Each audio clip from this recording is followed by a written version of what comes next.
এই গরমে ঠান্ডা ঠান্ডা মিল্কশেক খেতে কার না ভালো লাগে, আর বাচ্চারা তো এর কালার দেখেই মুগ্ধ হয়ে যাবে।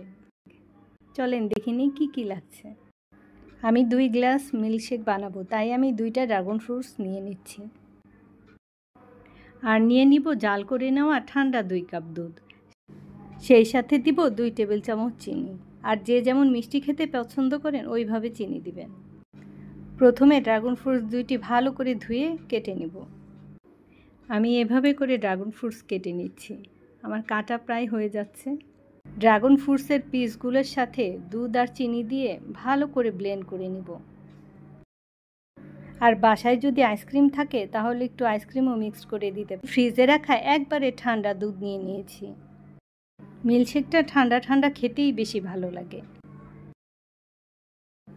এই তো আমার মিল্কশেক রেডি হয়ে গেছে। এভাবে 2টা গ্লাসের মধ্যে আমি ঢেলে নিচ্ছি। এখন এটা ড্রাগন ফ্রুটস কেটে সাজিয়ে নিব। আল্লাহ হাফেজ সবাইকে।